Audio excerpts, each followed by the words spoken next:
I cried a lot. So I'm not afraid of crying because I cried a lot. And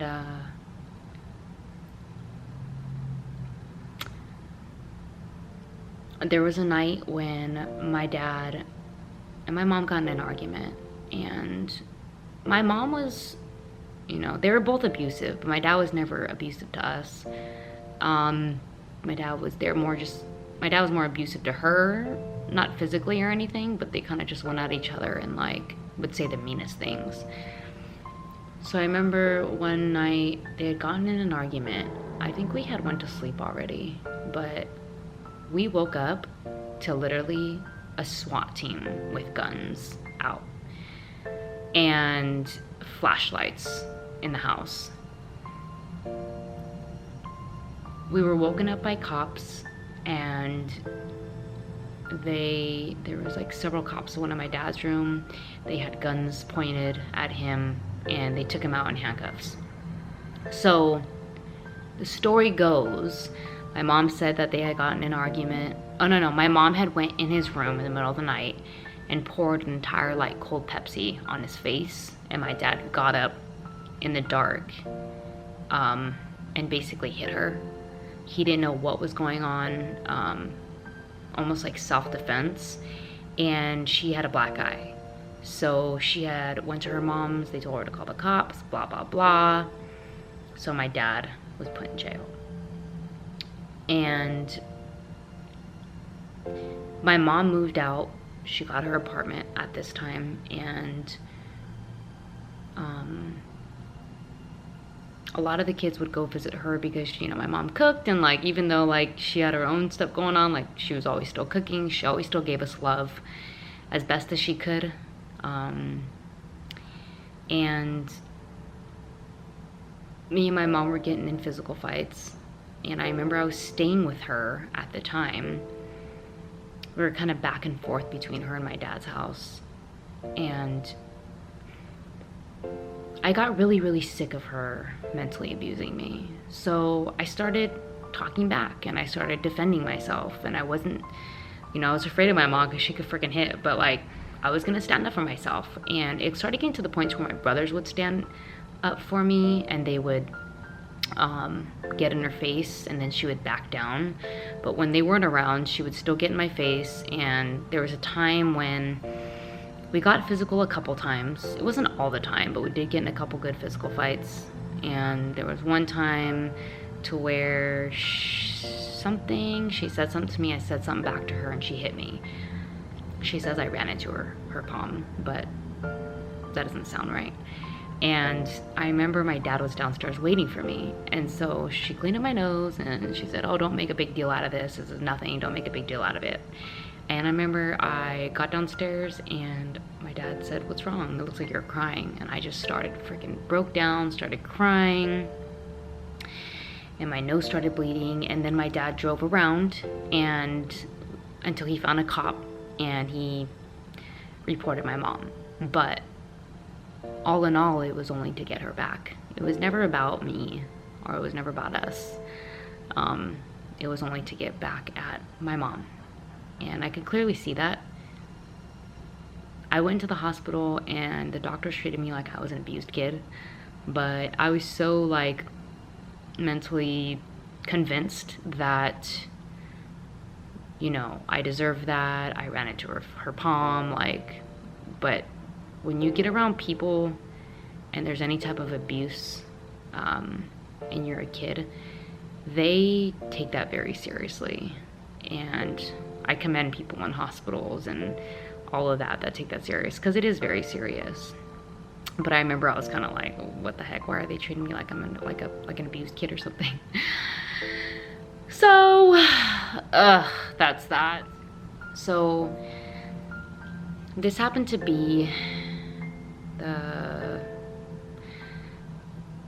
right after the first semester of my senior year. It was the longest I'd ever stayed in a place, 3.5 years in a high school. I thought I was gonna graduate from this high school and everything, but this happened, and they wouldn't let me live with my mom and my dad.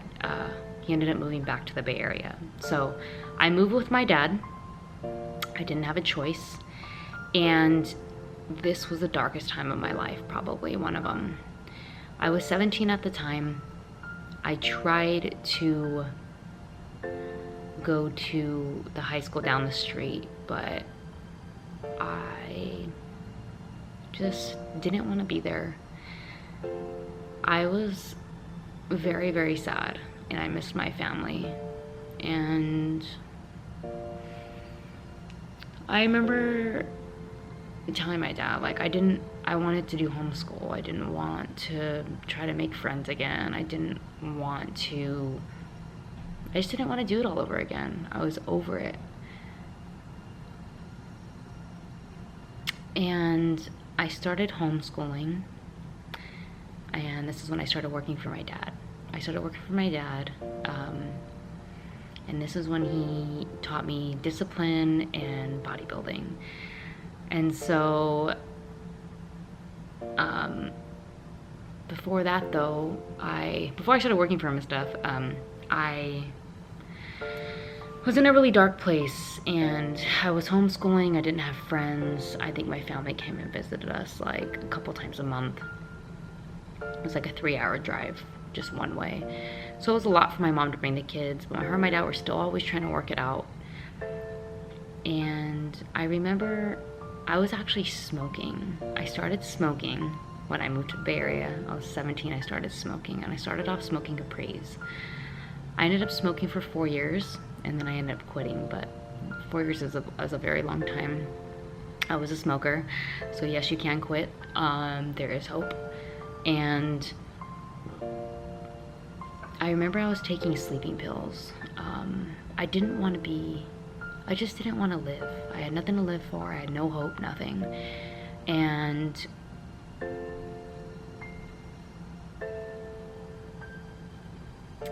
I think about it because, like, I had to really, really be in a really bad place to, like, take sleeping pills. Like, I would take sleeping pills as soon as I woke up. Like, I took sleeping pills and then I would take them until I couldn't go back to sleep anymore.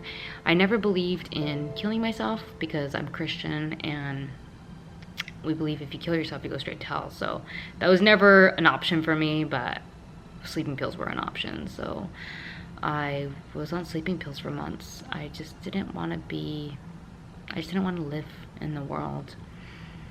And it got to a point to where I was so numb that I got a razor and I started cutting my wrists because I was so numb that I needed to feel something.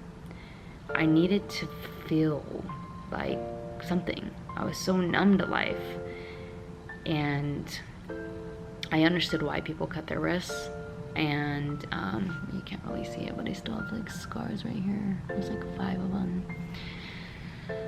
And you know, that shit's real. It's so fucked. You're so numb from all the shit you've been through that you have to cut your wrist to feel something, and that shit fucking hurts. There's nothing like fucking putting a razor to your fucking wrist and like cutting yourself. It's the craziest pain. But that's what I did because I needed to feel something.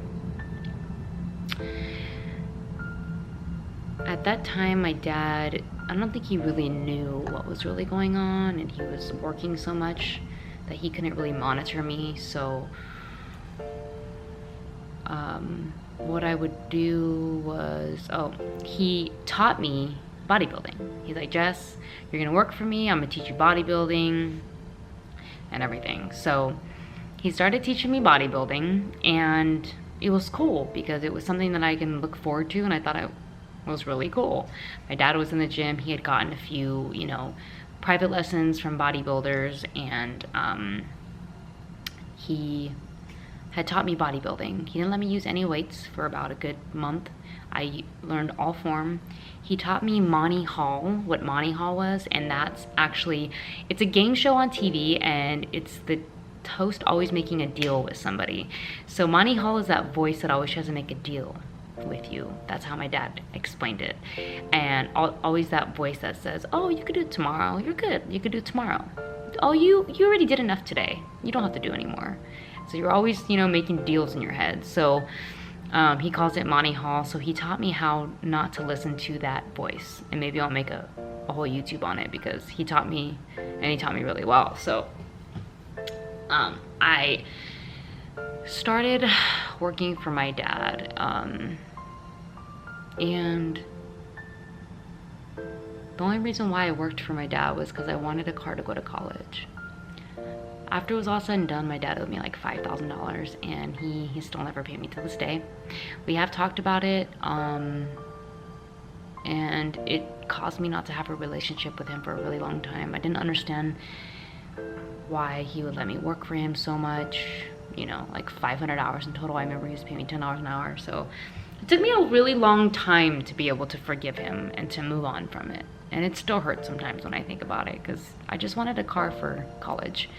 I never was given anything. My dad always taught me that we had to work for it.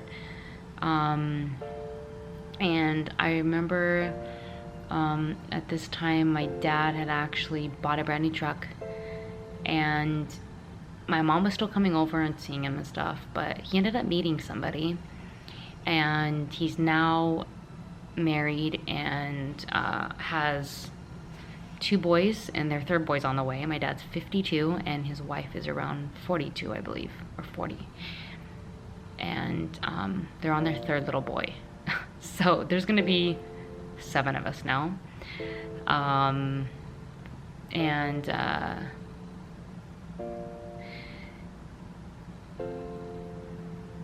I think I was about 17 at the time, and this is kind of like, after my dad had taught me bodybuilding, I actually was like cutthroat with it. Like, if he didn't go, the days he didn't go, I would go. Like, I'd be there. Like, I went 6 days a week, 9 months straight. I never missed a day. It was pretty crazy. And I remember I walked in the rain. I would walk there. It would take me like 45 minutes to walk there, and I was super dedicated, and I really, really got into it. But then I met a guy, and then a really good guy actually, and I kind of let that steer me away from the gym. After that, I was in and out of a lot of relationships, but I remember there was a time when I was drinking a lot, like a lot. My boyfriend at the time, he had a wine cellar and his family made wine. So I would literally go down to the wine cellar, and I was drinking like gallons a night of wine, like 1 gallon to myself, which is a lot. It's probably like 2 bottles or more. I was drinking super heavy. I had always drank throughout high school and all that. During all this time I was drinking, I drank a lot, to the point of blacking out, but luckily I was always very lucky and nothing ever happened to me. I never made bad decisions. I was always around good people, and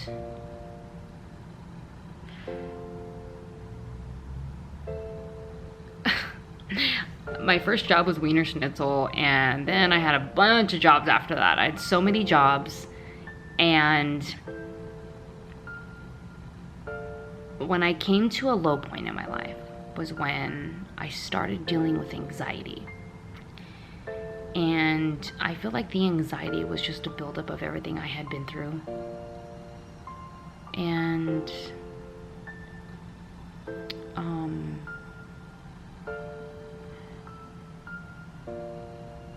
it went on, it started hardcore when I was like 21, and it went on for like 5 years. And if anybody knows anxiety, I know anxiety. It became extremely intense, and I didn't want to, it was just negative thoughts. I didn't want to tell people, you know, I didn't want to bother people with my issues, because I figured everybody had their own issues. But I kept it to myself for several years, like 5 years to be exact. And the anxiety was so bad that it would escalate to panic attacks. And anxiety it's a thought or thoughts, from my own experience, that become almost real because you think about them all the time. And it becomes like almost like an obsession, like thought in your mind, and you start believing it. And that leads to all these possibilities, all these bad things that can happen, and then it leads to panic attacks. Panic attacks meaning like you feel like you're gonna die, you feel like you can't breathe. It's very, very scary. So I dealt with a lot of this, and the way I was coping with it was I was drinking a lot. This is when I was drinking the gallons just to go to sleep. And it was a very, very intense time in my life. And I can remember I had actually lost my job for a few months because I couldn't even function in the regular world. And I'm not the type of person to give up ever. I remember telling my mom one day, I can't do this anymore. Like, I need help. Because I was in such a dark place. I didn't see a light at the tunnel at all. I knew for sure that I just couldn't deal with life anymore. And that's the time that I told my mom that I wanted to check myself into a mental institution, and I needed to be evaluated because I was so just numb to everything. Like, I didn't care to live. I was basically suicidal. I didn't want to live. I didn't care about life. I had no goals. I had no ambition, nothing. This is when I was like 25, okay? I'm 31 now, so this is not that long ago. And I was at the lowest point in my entire life. And I tried to check myself into a mental institution, and the counselor listened to what I had to say, and he said, nope, you're not crazy enough. And I was like, I didn't know what to do. I thought that was like my last stop. Like that was like my last hope, was to get help from a doctor. The only thing they wanted to give me was Xanax. And I said, no, I will not take Xanax. I completely am against drugs because I've seen what it's done to one of the most important people in my life firsthand.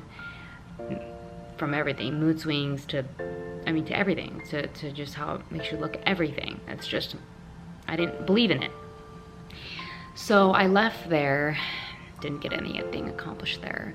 But I remember I met somebody that had dealt with anxiety, and they kind of gave me advice, and that was to read the Bible.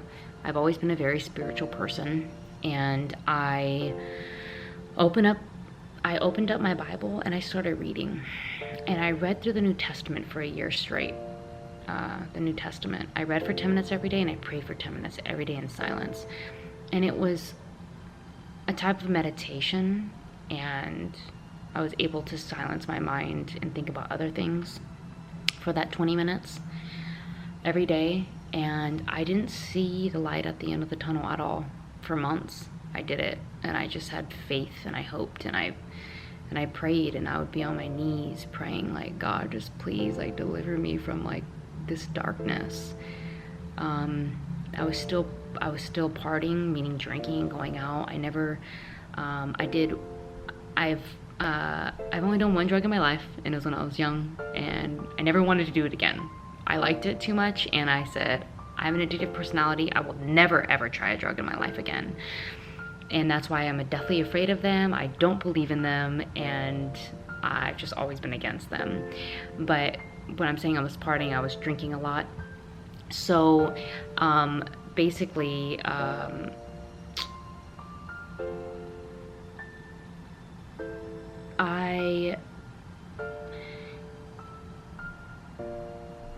was working 3 jobs at the time. And I was working 3 jobs at the time. I would wake up at the first time I had my own little place, and I had a little 1985 BMW that I had to jump start every single time I started it, because BMWs have like the worst. They just have like the worst electrical problems. So I was super grateful. I had a desk job. I worked for an alarm company. I'd wake up at 3 a.m. in the morning, and I would take the train for an hour, and then I would get to my job. And I was lucky because the gym was right across the street, and I started going to the gym again. And then on the weekends I'd work for Costco, and then I'd work in the nighttime at a sports bar. So I was working 3 jobs. My goal was to buy a new car, because I had never owned a new car in my entire life. So I think I got my first car when I was like 26, my first decent car. It was an Audi TT. And I was still reading my Bible at the time, and I started finally seeing some type of light. Like, the thoughts got a little bit lessened every day. And when I'm saying thoughts, like in the negative thoughts, I literally would think them like before my eyes would even open. Like, I would be feeding myself negative thoughts already. And it was probably like, I felt like it was like 100,000 times a day that these thoughts would just be pounded in my head. And finally I started becoming delivered from those thoughts, and it wasn't as intense anymore. I can remember walking into a fitness competition because one of my friends was a competitor, and the bikini world had just came out. And I said, because at this time I was like really tiny, I was like 95 pounds. I'm about 110, 115 now on average. I'm like 115 right now on average. So I stepped back and I said, hey, like, I could do that. And the rest is history. And I'll do that on another YouTube channel, but I freaking took the bull by the horns on that one, and I ran with that one. So that'll be on the next video, but that mental battle and struggle was a whole nother thing. But I hope that kind of just gave you guys a little bit of an insight of where I come from and where I am now. I'm so incredibly happy with life, and there's so much to live for and so much to look forward to on a daily basis. And I have never held anything against my mom or my dad. I always knew that they were just trying their best like everybody else. My mom coped with her issues with drugs, and that's okay because everyone copes somehow. We have the best relationship we've ever had. She actually got out of prison like a year and a half ago, and she's been clean and sober for the longest time right now, which has been about 6 months. So me and my dad, we talk, and you know, we're still working out our issues, but definitely moving forward. And you know, I'm the happiest I've ever been, and when bad things happen in my life now, I just take them as a lesson. When bad things happen, the first thing I do is I look for the lesson in it, because there's always some type of lesson, always. And that's why obstacles are there. They're there to teach us something. If things are taken out of your life, they're taken out of your life for a reason. Do not go chase them. It means something better is coming. That's what that means. So mark my words and listen to my advice, because I've been there, done that so many times, and I chased after the wrong things, and they always just stay out of my life, even if I chase them, and cause myself more heartache or whatever. So if things go out of your life, let them go.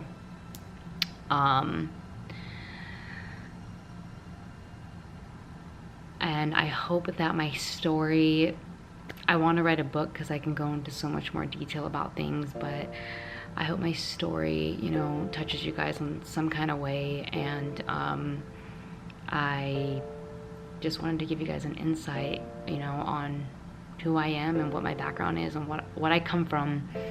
And, you know, the only thing that we can do every day is try to be our best, and that's it. And it's not easy, trust me. Finding balance and finding happiness, it's like a daily struggle. Like, it is. But right now, today, at this moment, talking to you guys, I am the happiest I've ever been. I feel the most stable, and, you know, I'm successful. And success doesn't mean because I'm financially successful. It means I'm happy. That's what success means to me. I'm happy, I'm healthy, mentally healthy, physically healthy, and I have a great guy that treats me amazing, and our love story is just, I don't know, it's incredible. So I feel blessed for everything. And you know, the mental abuse, even physical abuse, watching my parents, you know, completely tear each other down growing up, you know, physically, mentally, verbally. It was a lot, but I'm here now, and I'm happy, and I got through it. And now I'm able to, you know, share my thoughts and stories with you guys, and hopefully inspire somebody out there. So no matter what you're going through, there's always a light, even if you don't see it. Trust me, because I've been in the darkness. And if you're in the darkness at all, and you're experiencing things, and you don't feel like you can talk to anybody, know that it's gonna be okay. Don't ever stop fighting.